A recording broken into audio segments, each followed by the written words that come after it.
بسم اللہ والحمد للہ والصلاة والسلام علی رسول اللہ۔ تاریخ امت مسلمہ، مصنف مولانا محمد اسماعیل ریحان، استاذ تاریخ اسلام جامعۃ الرشید۔ قسط نمبر 35، سفر آخرت۔ اب وقت آ چکا تھا کہ پیغمبر آخر الزمان صلی اللہ علیہ وسلم دنیا فانی سے عالم جاودانی کی طرف رحلت فرمائیں کہ نبی آخر الزمان صلی اللہ علیہ وسلم نے اپنا فرض منصبی پورا ادا کر دیا تھا۔ اللہ کا پیغام پوری وضاحت کے ساتھ دنیا والوں کو پہنچا دیا تھا اور اس کے ابلاغ میں جد و جہد، صبر، ایثار اور قربانی کی انتہا کر دی تھی۔ اب شریعت کی تکمیل ہو چکی تھی، وحی کا نزول پورا ہو گیا تھا، دین حق کا پرچم اب سر بلند تھا اور اس کی حفاظت و اشاعت کے لیے ایک ایسی امت تیار کر دی گئی تھی جسے خیر امتن کا لقب ملا تھا، جو قیامت تک بنی نوع آدم کی رہنمائی، امامت اور قیادت کی ذمہ دار تھی۔ 23 سال کے انتھک مجاہدوں اور قربانیوں کے ذریعے رحمت دو عالم صلی اللہ علیہ وسلم نے بنی نوع انسان کے لیے ایک ایسے جہان نو کی بنیاد رکھی تھی جس کی پناہ میں انسانیت تا قیامت سکھ کا سانس لے سکتی تھی۔ اگرچہ اب تک اسلامی ریاست کی حدود جزیرۃ العرب تک محدود تھی، مگر دنیا کی بڑی بڑی حکومتوں کو دعوت اسلام پہنچ چکی تھی اور ہر قوم اس انقلاب کو بچشم حیرت دیکھ رہی تھی جس نے صحرائے عرب کے ہر ذرے میں ایک نئی تابانی پیدا کر دی تھی۔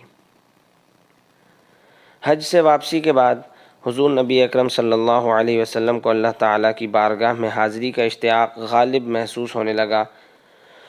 آپ صلی اللہ علیہ وسلم معمول سے زیادہ استغفار اور حمد و تسبیح میں مشغول رہنے لگے، گویا آپ سفر آخرت کی تیاری فرما رہے ہیں۔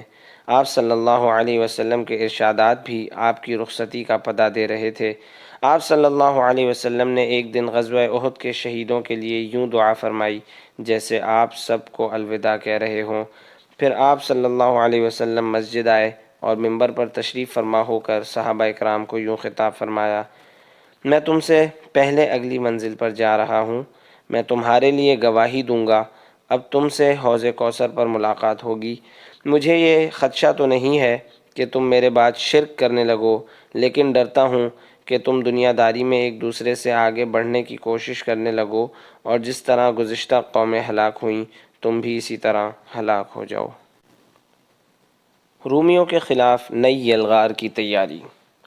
خیبر، فدق اور وادی القریٰ کے شمالی فتوحات کے بعد ریاست مدینہ کی سرحدیں اس بازنطینی روما کی سرحدوں سے جا ملی تھیں جس نے کچھ ہی مدت پہلے فارس جیسی عالمگیر طاقت کو گھٹنوں پر جھکا کر دنیا کو اپنی قوت و شوکت کا از سر نو یقین دلایا تھا، مگر اس عظمت و ہیبت کے باوجود رومی ارباب اقتدار عرب انقلاب کی لہر سے غیر معمولی طور پر خائف تھے۔ اسی بنا پر انہوں نے بلقا جانے والے اسلامی سفیر حارث بن عمیر کو قتل کیا تھا، جس کے رد عمل میں جنگ موتا برپا ہوئی اور بازنطینیوں نے مدینہ پر یلغار کی تیاری کر لی، جسے رسول اللہ صلی اللہ علیہ وسلم نے تبوک تک پیش قدمی کر کے ناکام بنایا۔ اس وقت رسول اللہ صلی اللہ علیہ وسلم حضرت عمر فاروق رضی اللہ عنہ کے مشورے پر مزید پیش قدمی مناسب وقت کے لیے ملتوی کر کے واپس چلے آئے تھے، مگر اس کے کچھ عرصے بعد رومیوں کو سرزنش کرنے کی ایک اہم وجہ پیدا ہو گئی، وہ یہ کہ شامی سرحدی علاقے معان کے نصرانی عرب گورنر فروہ بن عمر جذامی نے اسلام قبول کر کے حضور صلی اللہ علیہ وسلم کی حلقہ بگوشی اختیار کر لی تھی اور اس بارے میں اطلاعی مراسلہ مدینہ بھیج دیا تھا۔ رومیوں نے اس پر مشتعل ہو کر فروہ بن عمر کو سولی پر چڑھا دیا۔ دریں حالات رسول اللہ صلی اللہ علیہ وسلم رومیوں کے خلاف جہاد کو مزید مؤخر کرنے کی گنجائش نہیں سمجھتے تھے۔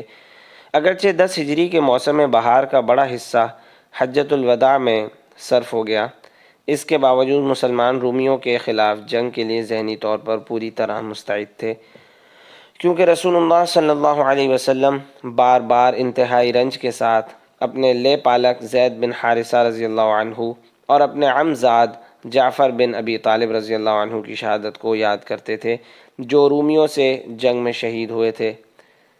چنانچہ حجۃ الوداع میں سے واپسی تشریف لا کر ماہ سفر میں آپ صلی اللہ علیہ وسلم نے بڑے اہتمام سے ایک لشکر تیار کرانا شروع کیا۔ اسامہ بن زید کی عمارت۔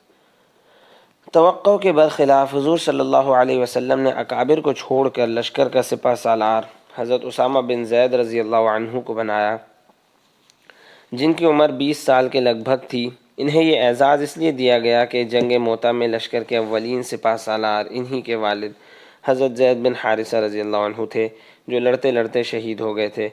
حضور صلی اللہ علیہ وسلم چاہتے تھے کہ باپ کی ادھوری مہم کی تکمیل بیٹے کے ہاتھوں مکمل ہو، تاکہ رومیوں پر مسلمانوں کی دینی غیرت و حمیت کا رعب بھی پڑے اور وہ جان لیں کہ مسلمان اپنے شہداء کا خون بھولا نہیں کرتے۔ پیر 29 صفر کو حضور اکرم صلی اللہ علیہ وسلم نے حضرت اسامہ بن زید کو امیر بنا کر ارشاد فرمایا، اللہ کا نام لے کر وہاں تک پیش قدمی کرو جہاں تمہارے والد شہید ہوئے تھے۔ تیزی سے سفر کرنا، اللہ فتح عطا کرے تو وہاں مختصر مدت قیام کرنا، راہبروں سے کام لینا، جاسوسوں اور ہر اول دستوں کو آگے بھیجنا۔ مرض الوفات کا آغاز۔ ماہ سفر کے آخری ایام تھے کہ ایک رات رسول اللہ صلی اللہ علیہ وسلم جنت البقیع تشریف لے گئے اور مرحومین کے لیے دعائے مغفرت فرمائی۔ صبح ہوئی تو آپ صلی اللہ علیہ وسلم کو سر میں شدید درد محسوس ہوا۔ عجیب بات یہ تھی کہ اسی دن حضرت عائشہ صدیقہ رضی اللہ عنہا کو بھی سر درد کی تکلیف لاحق ہوئی۔ وہ کہہ اٹھیں، ہائے میرے سر میں درد۔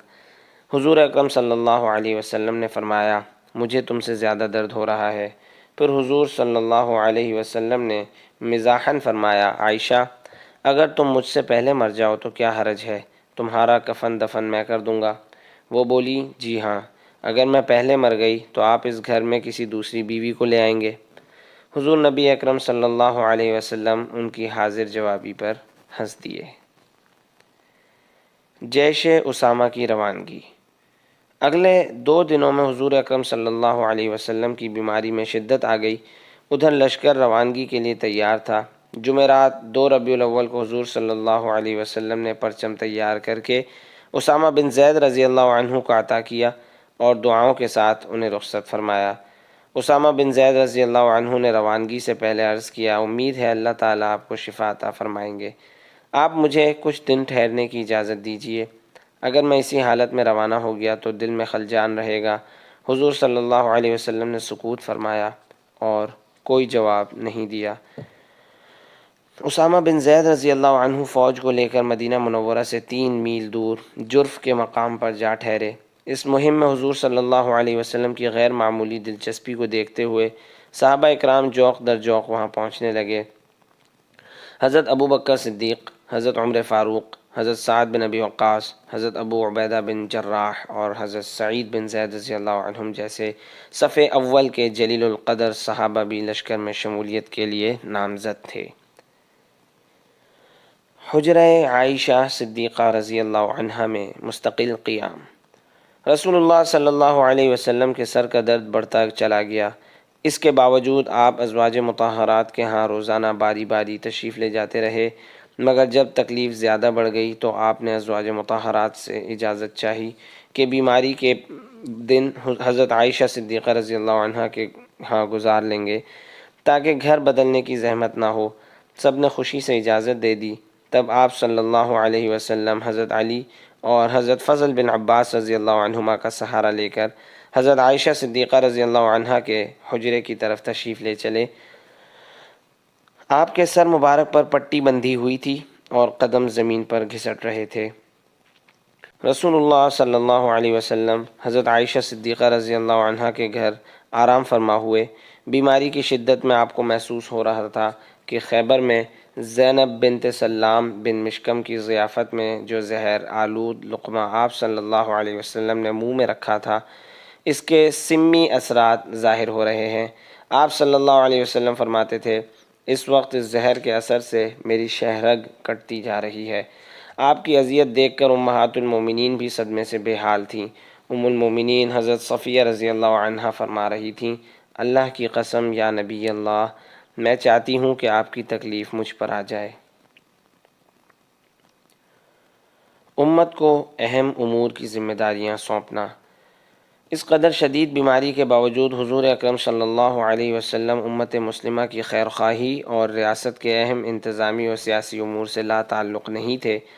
آپ صلی اللہ علیہ وسلم نے مسلمانوں کو تلقین کی کہ جزیرۃ العرب میں دو دین باقی نہ رہنے پائیں۔ یہ تاکید بھی فرمائی کہ یہود و نصارہ اور مشرکین کو جزیرۃ العرب کی حدود سے نکال باہر کیا جائے۔ حضور صلی اللہ علیہ وسلم نے اس لیے فرمایا کہ یہ خطہ پورے عالم اسلام کے مرکز اور ہیڈ کوارٹر کی حیثیت رکھتا تھا، اور مرکز میں اغیار کی موجودگی بہت سے فتنوں کا باعث بن سکتی تھی۔